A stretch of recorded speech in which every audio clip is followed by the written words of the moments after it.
Si je te dis lamentation, tu penses à quoi? Qu'est-ce que ça vient chercher ce mot-là chez toi? Lamentation. Positif? Négatif? On se morfond?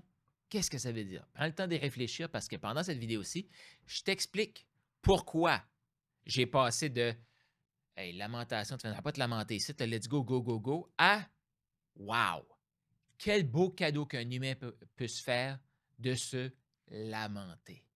Mais la réalité, moi, je ne savais pas comment me lamenter. Fait que c'est pour ça que j'ai décidé de faire cette vidéo-ci et que je dois t'avouer que depuis que j'ai découvert ces 4 étapes-là, que je vais te partager pendant la vidéo, j'en parle à tout le monde.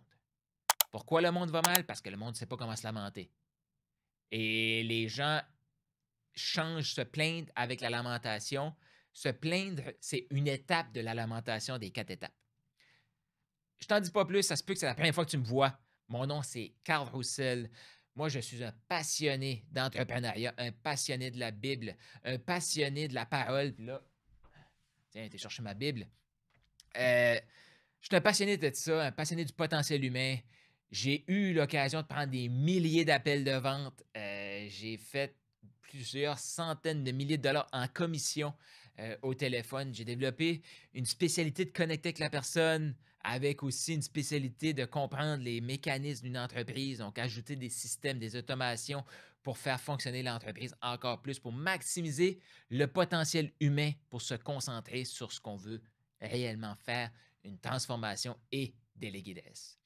Donc là, aujourd'hui, j'ai le goût de te parler de la lamentation, puis c'est tellement relié pour des entrepreneurs, ce thème-là, parce que comme entrepreneur, on voit souvent comme « Ah, mais nous, il faut être les positifs.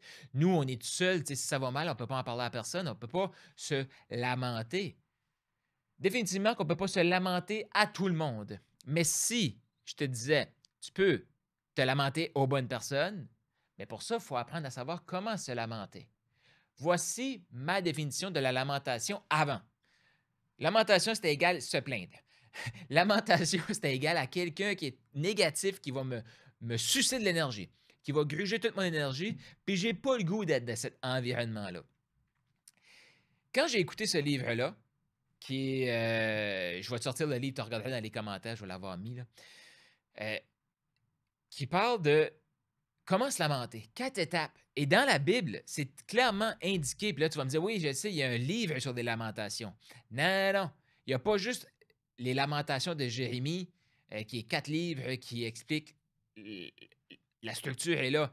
Mais David s'est lamenté. Pierre s'est lamenté. Paul s'est lamenté. Tous les grands personnages de la Bible se sont lamentés et qu'est-ce qu'ils ont fait? Ils ont suivi les 4 étapes que je te partage pendant cette vidéo-ci. Moi, très longtemps, j'ai pensé que la lamentation, c'était l'étape 2 du processus. Fait que moi, j'étais du groupe de l'étape 3 du processus. C'est-tu juste moi ou moi, j'avais l'impression qu'il y a le groupe qui vont se plaindre. Tu sais, c'est comme la victimite dans le tapis, là. Eux, là, ils ne sont pas victimes d'une saison, là, une période de leur vie. Non, non. Ils sont victimes de la vie. Fait que pour moi, ceux qui se lamentent, c'est des victimes de la vie. Tu sais, des gens là, qui n'ont aucun espoir. C'est juste du noir, puis ils aiment rester là. Puis je vais t'expliquer aussi pourquoi il y a plein de gens qui veulent rester à l'étape 2. Parce que qu'est-ce que ça apporte si tu passes à l'étape 3 et 4? Je te l'explique aussi pendant cette vidéo-ci. Fait que moi, ça a été ça. Fait que j'étais tellement en aversion contre ce groupe-là, j'avais pas le goût de les comprendre, puis j'avais surtout pas le goût de rentrer dans ce groupe-là. Fait que qu'est-ce qui se passait quand moi, j'avais des moments difficiles? J'essayais de surcompenser avec des actions. Fait que t'as une jambe de cassée, pas grave, il t'en reste un autre. Tu peux toujours aller sur une jambe. Hey, c'est de la merde, ça. Mais c'est carte Roussel, ça, là. Comme, si tu penses ça, c'est OK, là. Moi, je suis dans ce groupe-là. Parce que dans ma tête, c'est que soit tu es dans la victimite, victime de la vie, ou tu es un optimiste, mais actuellement, je suis capable de dire que tu es dans la stupidité, Carl. Je suis capable de le dire. Fait que c'est soit que tu es dans l'extrême victimite ou tu es dans l'extrême comme tout est beau, tu te casses une jambe, continue de marcher sur l'eau, ça va guérir en même temps, puis t'as mal au dos, force plus fort.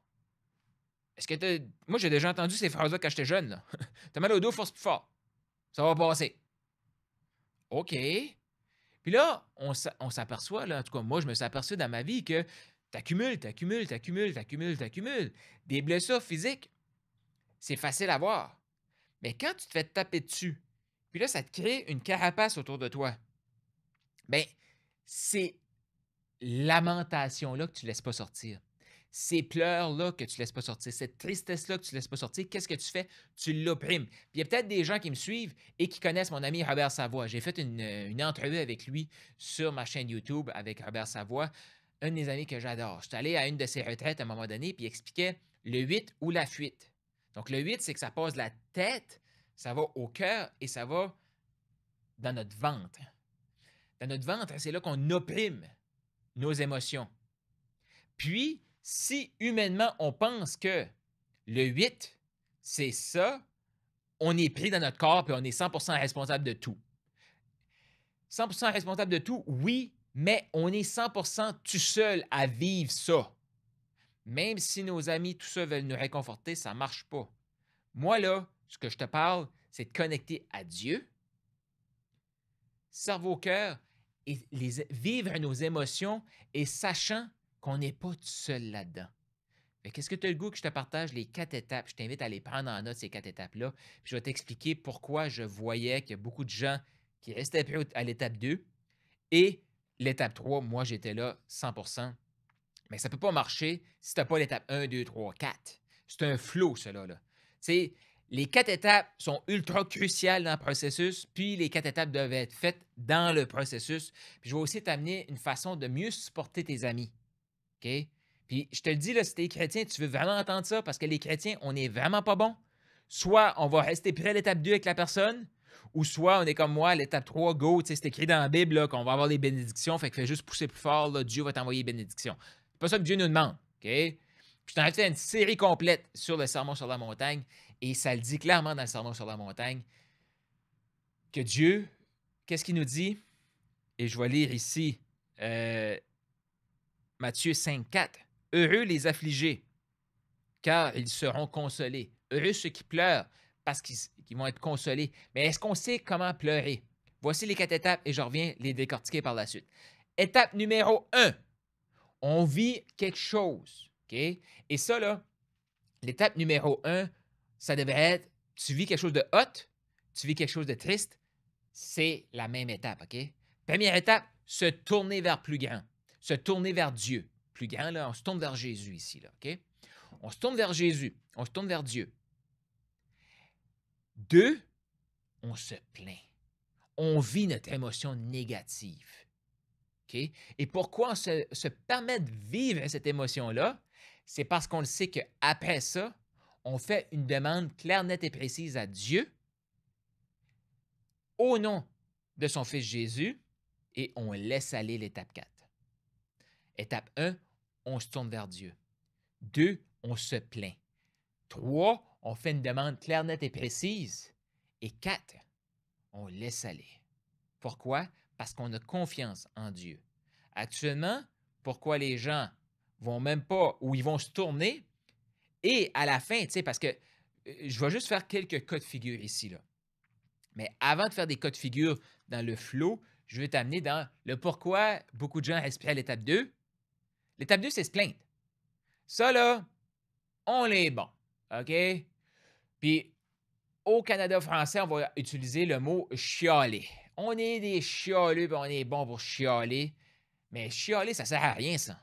OK?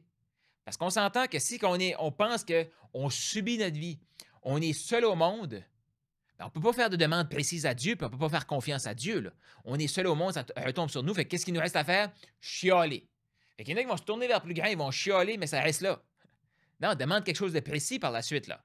Tu sais, Jésus le dit, demandez, vous recevrez. OK? Fait que l'étape 2, non. L'étape 3, c'est comme, je fais une demande précise, puis je le veux, fait que je vais passer à l'action comme si je l'ai déjà. Tu vas te blesser avec ça. Je l'ai déjà fait. Tu sais, j'ai fait une demande, j'ai fait telle action, c'est pour donner tel résultat. Pourquoi? Je ne sais pas le résultat. C'est parce que je n'ai pas pris le temps de vivre. Et surtout, je n'ai pas pris le temps de me reposer sur Dieu. Encore là, dans le Sermon sur la montagne, ça le dit. Heureux le pauvre d'esprit, car le royaume des cieux est à lui. Mais le pauvre d'esprit, c'est lui qui sait que s'il y a quelque chose de bien qui se passe, il y a quelque chose à apprendre là-dedans. puis c'est grâce à Dieu. Quelque chose de mal qui se passe, il y a quelque chose à apprendre là-dedans, et je dois demander à Dieu la sagesse et l'intelligence d'interpréter ça. Fait que tu vois-tu que les requêtes précises, là, c'est ultra important? Mais on ne va pas faire de requêtes précises et on ne va surtout pas lâcher le morceau à l'étape 4 si on n'a pas confiance dans notre source. Actuellement, il y a plein de gens qui vont faire comme ben, moi, je crois dans la loi d'attraction. OK, good. Pourquoi qu'à l'étape 3, quand tu fais ta demande précise, tu n'es pas capable de lâcher le morceau et tu penses que tu es 100% seul à réaliser X, Y, Z? C'est parce que tu n'as pas de source, que tu as confiance. Parce que si tu as vraiment confiance dans ta loi d'attraction, d'accord, tu te tournes vers ta loi d'attraction, tu peux exposer à ta loi d'attraction comment tu te sens, tu peux faire une demande à ta loi d'attraction, mais après ça, laisse aller. Laisse-la fonctionner, ta loi d'attraction. Fait que c'est soit que tu n'as pas confiance dans ta source ou que ta source n'est pas bonne. Mais là, ici, moi, je m'adresse aux chrétiens qui ont déjà Jésus, qui ont déjà Dieu. Fait que là, comment on utilise ce flow-là, puis c'est super important. Puis même, là, tu sais, on parle souvent de 4 types de personnalités. Bien, on peut aller, les 4 types de personnalités, on peut les insérer dans la lamentation, là, dans le processus. OK? Puis une lamentation n'est pas complète si le processus n'est pas fait. Tu sais, il va y avoir le groupe numéro 1, ça, c'est la personnalité que God will provide, je m'assois, puis Dieu va pourvoir. Mais non, mais c'est écrit dans la Bible. Là. Dieu sait que j'ai faim. Dieu, il sait qu'il faut que je m'habille. Il va, boum, ça va apparaître. J'ai faim. God will provide. J'ai faim. Non. Ça dit aussi dans la Bible qu'il faut travailler. Puis là, Dieu, parce qu'on a apporté de la valeur, Dieu va nous envoyer de l'argent. Et là, on va pouvoir acheter notre repas. Tu sais? Fait que oui, Dieu est en contrôle, mais c'est pas juste God will provide.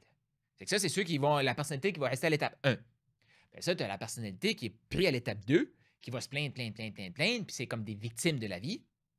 Pas de la période, parce que oui, on peut vivre une période et on se sent comme une victime dans cette période-là. OK? C'est correct. Puis tu as ceux qui sont comme, ça c'est un peu mon type, de gens qui vont demander de passer à l'action. Fait que, l'étape 2, là, ils vont pas juste se plaindre, ils vont analyser en profondeur pourquoi ça va mal, pourquoi ils se sentent comme une merde, puis pourquoi ils ont raison de se sentir comme une merde, puis pourquoi ils ont raison de rester dans leur merde. Ça, c'est le type 2. Type 3, c'est eux que tu es dans la merde, tu fonces plus fort, ça va finir par s'arranger, mais tu t'écorches les genoux, puis tu n'as plus d'énergie après, tu sais. Et tu as l'étape 4, que les gens qui vont laisser aller à Dieu, mais encore là, c'est un peu comme dans le déni, tu sais, je laisse aller à Dieu. Qu'est-ce que tu laisses aller? Je ne le sais pas, je n'ai pas rien demandé de précis, mais je laisse aller, je laisse aller. Non, ça ne marche pas non plus. Fait que, je ne sais pas dans quel type de personnalité que tu es, là, dans ces 4-là, mais on a toute une domination. Puis moi, clairement, c'est le 3. OK? Puis il faut savoir aussi, si on commence le processus, bien, le but, c'est d'avoir le flow, tu sais. Fait que le but, c'est de passer de un à l'autre.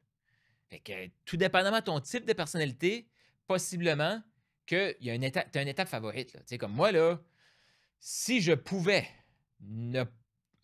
Ben là, maintenant, non, ça goûte meilleur, mais je veux dire, j'étais longtemps à dire bah, je suis humain, là. Je pense que. Non, si j'avais pas besoin de Dieu, puis je n'ai pas besoin de me lamenter, me plaindre, je vais juste dans l'action, puis let's go, là, la vie est belle, là, c'est positif cette affaire-là. Là. Ça, c'est ma personnalité. Je ne sais pas c'est quoi la tienne. Je peux pas juger la tienne parce que moi, j'ai la mienne, OK? Fait que, il y en a que, eux, c'est le 2. Tu sais? Mais encore là, ces gens-là, eux, ils vont se tourner vers Dieu. Ils vont vraiment décortiquer pourquoi ça va mal. Et là, ils vont passer à l'action et ils vont faire confiance à Dieu. Fait qu'il y en a qui ils ont juste hâte de faire confiance à Dieu. Mais tu ne peux pas faire confiance à Dieu juste comme ça si tu t'es pas tourné vers lui. Et si tu n'as pas, si t'es pas dit ce que tu n'aimais pas, ou ce que tu apprécies aussi, puis te demander. Fait que c'est la même chose, hein, la lamentation, mais là, ici, c'est vraiment le côté de lamentation, mais c'est la même chose. Tu vois-tu que s'il y a quelque chose de bien qui se passe chez toi, là, qu'est-ce que tu fais? Tu demandes, tu te tournes vers Dieu, tu lui dis merci. Tu exposes ce qui s'est vraiment passé, puis pourquoi tu es en gratitude, et tu lui demandes que ça continue. Tu lui demandes de te donner la sagesse et l'intelligence de rester d'avoir un cœur humble au nom de son Fils Jésus, puis tu laisses aller parce que tu en veux plus. Fait que c'est la même chose. Mais là, restons dans la lamentation. Il se passe un événement. Tu te tournes vers Dieu. Là, tu te plains. OK? Et il y a beaucoup de gens qui veulent rester pris là. Ils vont se tourner vers Dieu, ils vont se plaindre. Ils vont se tourner vers Dieu, ils vont se plaindre. Ils vont se tourner vers Dieu, ils vont se plaindre. Mais sache une chose, OK? Puis je reviens ici dans le Matthieu 5, 4. Heureux les affligés, car ils seront consolés. Il faut quand même réaliser ici qu'il y a beaucoup de gens qui ne veulent pas la consolation. Je répète, il y a beaucoup de gens qui ne veulent pas la consolation. Ils veulent juste pleurer. Ils veulent juste être une victime. Ils veulent juste se sentir affligés. Parce que si tu es affligé, tu es une victime, tu n'es pas en contrôle et tu n'es pas responsable de rien. Donc, ce que ça veut dire, c'est que tu n'as rien besoin de faire. Quand Jésus nous dit « Porte ta croix et suis-moi », tu vas le porter. Puis quand ça va mal aller, tu vas le vivre. Je vais te consoler. Puis si tu es consolé, qu'est-ce qu'il te reste à faire? Jouer ton rôle de lumière et de sel sur la terre. Pas de raison, là. Vis ton moment, là. Mais après ça, ça vient dans une action. Puis Sermon sur la montagne, c'est exactement ça. Puis, tu sais, juste ça, là. Heureux les affligés, car ils seront consolés. Fait que pour être consolé automatiquement, OK, automatiquement, il s'est passé une action, là. Il s'est passé quelque chose. Puis l'action ici, là, ça peut être de prier précisément, demander à Dieu qu'il te libère de ce fardeau-là, que tu ne peux pas supporter tout seul. C'est une action, ça. OK? Et là, tu vas ressentir le réconfort, la consolation. Tu as passé à l'action, là. OK? Tu as fait une demande précise, tu t'es tourné vers Dieu, tu lui as dit ce que tu avais sur le cœur, tu as fait une demande précise et te laissé aller. Mais actuellement, il y a plein de gens, chrétiens ou non, qui n'ont pas confiance en Dieu. Fait qu'ils vont faire comme je me tourne, je me plains, je demande, puis je garde le contrôle. C'est moi.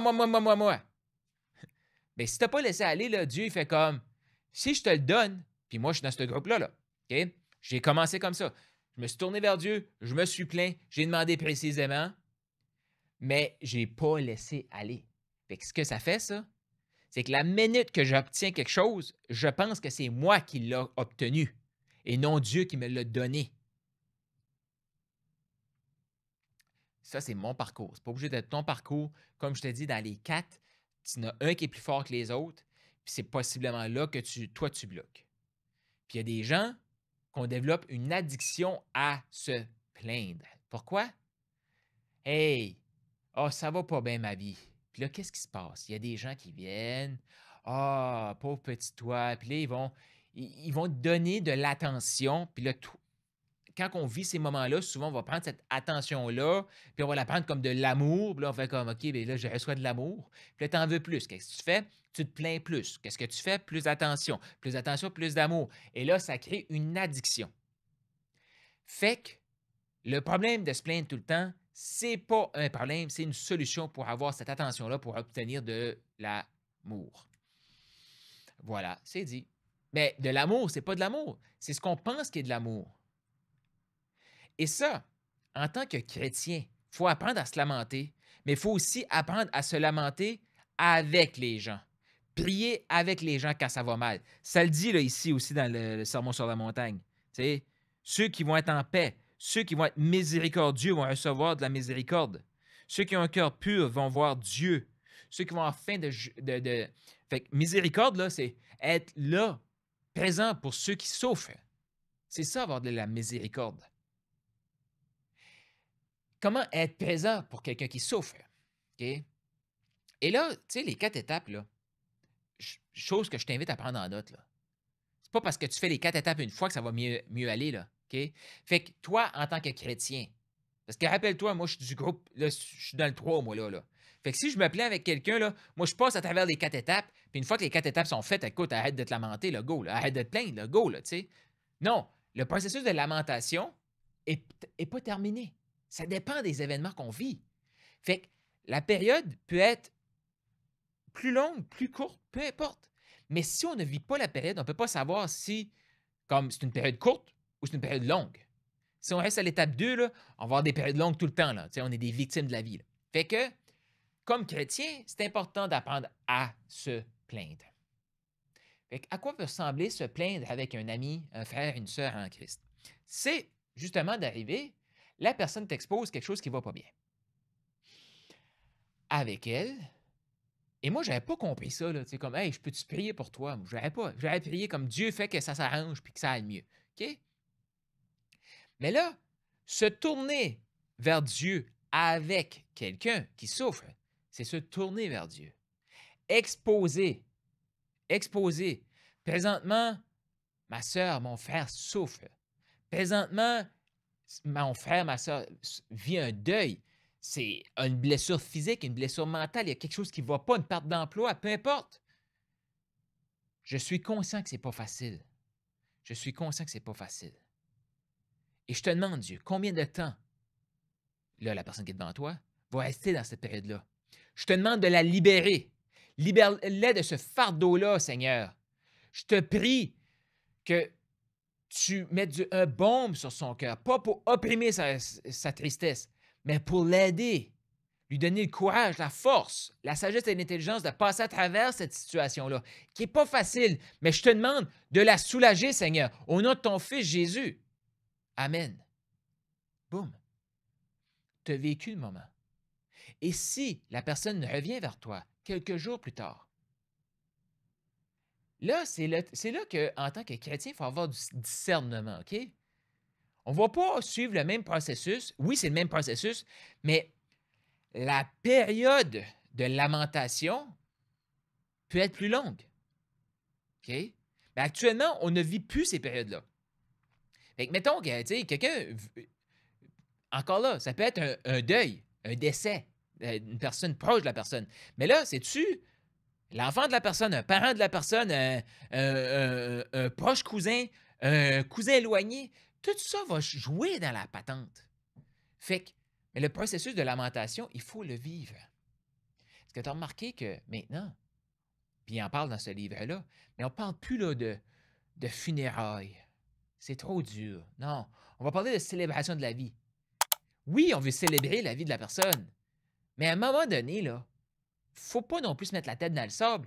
Les gens qui sont proches de cette personne-là, tout dépendamment du niveau de proximité, tout dépendamment de la personne aussi, il y a des personnes que ça va être plus long.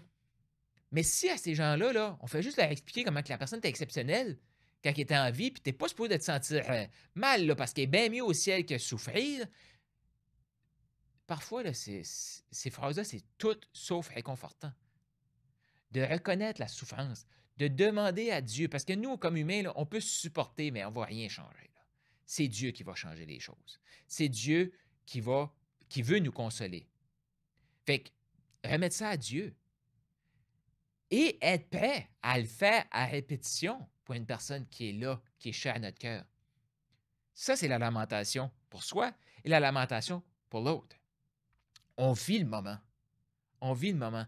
Et que là, le discernement, c'est aussi, des fois, il peut se passer un truc et que là, comme nous, on sent que l'autre personne, elle a passé son moment de lamentation.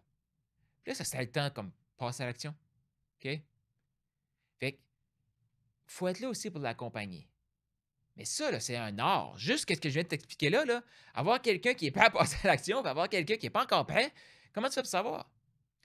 Mais il faut se pratiquer. Il faut se pratiquer. Fait que c'est là aussi que le processus de lamentation, et si tu commençais par des petits problèmes que tu as dans ta vie, et si tu commençais pour prier, pour des gens autour de toi qui ont des petits problèmes. Je ne suis pas en train de minimiser aucun problème, là, OK? Mais on s'entend que quelqu'un qui a une mauvaise évaluation au travail, mais qui a encore un emploi, c'est différent de quelqu'un qui vient de perdre sa job. OK? Tu vois-tu, là? Comme. Puis la personne qui vient d'avoir une mauvaise évaluation au travail, t'as bien beau lui dire: Oh, voici plein d'opportunités d'aller mieux, puis plein d'opportunités de t'améliorer. Hey! Elle vient d'avoir une claque d'en face, là. Est-ce qu'on peut faire comme Dieu, cet événement-là est vraiment pas facile, là? Tu sais, oui, c'est pour son bien, mais là, se faire dire que. Puis moi, si je repense à une évaluation que j'ai eue au travail en 2011, OK? J'ai failli perdre ma job. Puis la seule raison pourquoi je n'ai pas perdu ma job à cette époque-là, c'est que j'ai remplacé un congé de maternité, puis j'ai eu mon évaluation après 6 mois et le congé de maternité durait 12 mois. Est-ce que si le congé de maternité s'aurait terminé là, j'aurais eu encore ma job? Je ne sais pas, mais bon, c'est pas grave. Mais moi, j'ai eu une évaluation, OK? Qui me dit: Carl, t'es une personne froide, difficile d'approche, et tu n'as pas d'initiative. On s'entend-tu que c'est à un moment-là, là, OK? Je me sens comme une merde. Je me sens pas bien dans ma peau. Fait qu'imagine que je dis ça à quelqu'un, puis la personne me dit: «Ah ben voici plein d'opportunités de devenir plus chaleureux.» OK, mais ça veut dire quoi ça, plus chaleureux? Pourquoi les gens me perçoivent comme froid? Hey, il y a un processus, là. C'est pas juste comme bing bang, là. OK? Mais d'un autre côté, l'évaluation a eu lieu vendredi. Fait que, il faut qu'il y ait une partie de lamentation qui se fasse pendant le week-end pour que. Puis à ce moment-là, j'avais pas ça, ces outils-là, là, mais j'aurais vraiment aimé avoir ça, là. Mais je pense que inconsciemment, je l'ai fait un petit peu. Mais à ce moment-là, j'avais besoin de vivre mon moment de lamentation pour reprendre au moins cette force pour tourner au travail le lundi et après entamer un processus. Fait qu'encore là, la lamentation peut être un processus qui a des éléments comme, exemple, un ami qui arrive, qui vient d'avoir une évaluation comme ça, lamentons-nous avec lui, mais on a aussi un rôle de faire comme, OK, là, le but, c'est pas de s'apitoyer, tu retournes travailler lundi, là, mais on va prendre le moment là, OK? Puis on sait que c'est pas terminé, fait que c'est un processus qui va continuer. Un processus qui va continuer. Hey! C'est juste moi ou moi j'ai fait partie de ce groupe-là qui fait essayer de penser comme une fois que c'est passé, c'est passé. Non, moi je veux pas retourner dans mon passé. Justement, peut-être qu'il y a une lamentation qui est là, qui est stagnante. Tu n'as pas terminé ta lamentation. Puis si tu regardes dans la Bible, là, c'est fantastique ce livre-là, OK? Puis comment savoir que le système, OK, veut nous couper de notre pleine puissance? Pourquoi à l'époque, là, OK, quand il y avait une personne haut placée, Joseph, quand il a perdu son père, là, je vais dire, il me semble que c'est 30 jours, mais c'est peut-être pas 30 jours, mais quand Joseph a perdu son père, Jacob, Joseph, c'était le bras droit du Pharaon en Égypte. Qu'est-ce que ça dit dans la Bible? Le peuple hébreu et les Égyptiens, 30 jours.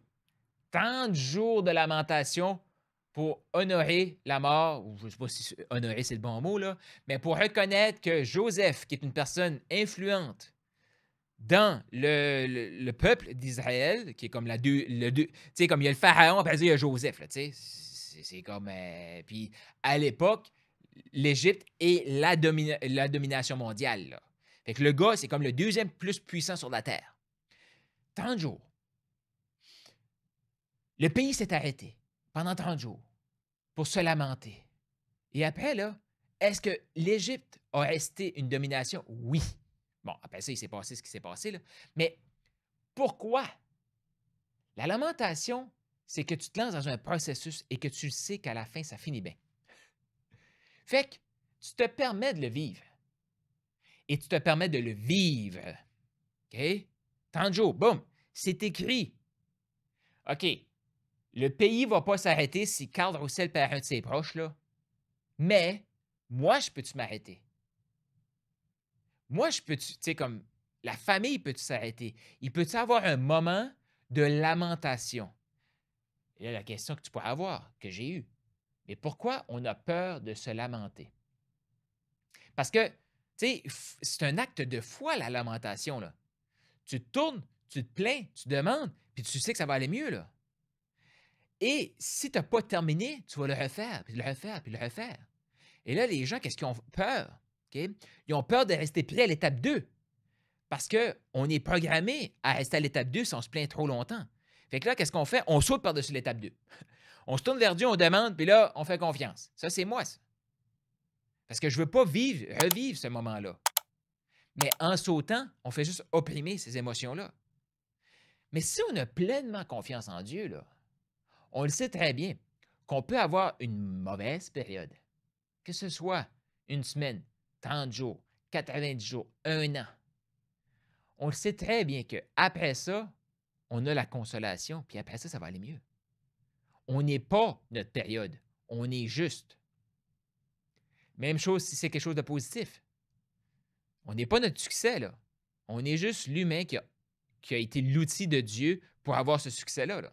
On se tourne vers Dieu, on exprime pourquoi on est en gratitude, on fait une demande, puis on passe à autre chose. Là. C'est ça la vie. Là. Et là, c'est à toi. Je t'invite à réfléchir à ça, OK? Comment toi t'agis? Comment tu réagis dans ces moments-là? Est-ce que tu prends le temps de te lamenter? Je te rappelle les quatre étapes. Tu te tournes vers Dieu. Tu exposes pourquoi tu es pas négatif, mais pourquoi tu te plains, pourquoi tu n'es pas content. Tu exposes clairement. En 3, tu demandes clairement, soit une précision. Qu'est-ce que c'est comme je ne comprends pas ce que j'ai à apprendre. Demande à Dieu. Qu'est-ce que j'ai à apprendre de ça? Montre-moi là à Dieu. Envoie-moi un signe clair. Envoie-moi quelqu'un qui va me l'expliquer. Comme, clairement, là, je veux comprendre. Je comprends pas, je veux comprendre. Envoie-moi ça. Au nom de ton Fils Jésus que je te demande ces choses-là. Amen. Fait que voilà. Quand quelqu'un vient vers toi et qui souffre, est-ce que tu es prêt à te lamenter avec lui, dans l'amour, dans la bienveillance? Pourquoi on ne le fait plus? C'est qu'on a peur. C'est comme si, puis moi j'ai pensé à ça, là, je te le dis, là, OK? C'est comme si, puis oui, là, tu vas me dire, il y en a que c'est vraiment contagieux, là, cette maladie-là, là. Mais c'est comme la victimite, ça devient une maladie contagieuse. Fait que là, si j'accepte que l'autre se plaint à moi, automatiquement, je tombe dans la victimite, j'attrape sa maladie. Mais c'est que la personne devant toi, là, si elle se plaint, puis elle le fait dans le flot de la lamentation, elle n'est pas dans la victimite, là. Elle est victime d'une période de sa vie, d'un événement de sa vie. Ça ne la définit pas.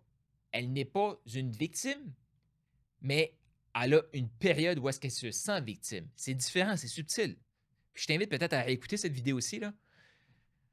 Mais je sais pas pour toi, mais moi, je trouve ça ultra positif de maintenant avoir un outil clair, net et précis, comment me lamenter. Puis là, t'es peut-être impatient comme moi. C'est comme, OK, Dieu, pourquoi tu l'as pas répondu, cette prière-là? Là, comme, hein? OK, je vais recommencer le processus. OK, je vais recommencer le processus. Mais tant aussi longtemps qu'on fait comme, pourquoi tu l'as pas fait? On est en train de contrôler. Puis qu'est-ce que Dieu fait? Laisse aller. Let go. Let God. Comment tu vas réagir quand quelqu'un vient vers toi en souffrance? Est-ce que tu vas mettre ça en pratique? Écris-le dans les commentaires. Partage cette vidéo aussi à quelqu'un que ça pourrait venir aider. Parce que lui est peut-être du type 3, qui est go, go, go, go, go. OK, je me suis tourné, je vais demander, envoie-moi ça. Mais as-tu pris le temps d'exprimer ce qui t'insatisfaisait de la situation? T'as-tu pris le temps de vivre ta tristesse? Cette personne-là a besoin d'entendre ça. La personne qui pense que parce que ça fait trop longtemps qu'elle se plaint, qu'elle est rendue une victime, puis c'est une victime de la vie et non de la période, peut-être qu'elle a besoin d'entendre ça, faire comme ah, je peux sortir de là. J'ai juste besoin de faire une demande précise à Dieu et de faire confiance et refaire le processus. C'est un flow, cette affaire-là. C'est un flow. Partage la vidéo. Partage la vidéo. Abonne-toi à la chaîne YouTube. Écris dans les commentaires. Écris-moi si ça t'a fait du bien. Qu'est-ce qui t'a fait du bien? Je te rappelle les 4 étapes. Tourne-toi vers Dieu. Plains-toi. Exprime-toi. Fais une demande précise, claire, nette et précise et fais confiance à Dieu. Dis-moi ce que tu en penses. Pour moi, cette procédure-là, c'est une des procédures les plus que j'appréhendais, les plus lourdes, mais qui apporte de la légèreté à ma vie. Une joie de vivre, un positivisme. J'ai jamais pensé que la lamentation allait être aussi positif. J'espère que ça a été aussi positif pour toi que pour moi, mais je t'invite vraiment à écouter cette vidéo-ci, à me demander quel est le livre aussi, parce que là, je ne m'en rappelle plus comme ça, c'est Cloudy quelque chose, écrit dans les commentaires, je vais te l'envoyer. Mais pour moi, là, c'est ultra positif, une thématique que je ne l'ai même pas touchée. Mais c'est juste mon ego qui était comme « Oh non, non, non, non. » Non, non, mais on est humain, on vit ces émotions-là. On est victime d'une période peut-être, oui. Oui, c'est plate. Mais on n'est pas victime de la vie. Ça, Dieu, là, non, non, non. Victime d'une période, on a quelque chose à apprendre. Ça peut être plus long pour certains, moins long pour certains. Sois béni, partage la vidéo et je te dis à bientôt. Puis tu peux écouter une prochaine vidéo maintenant.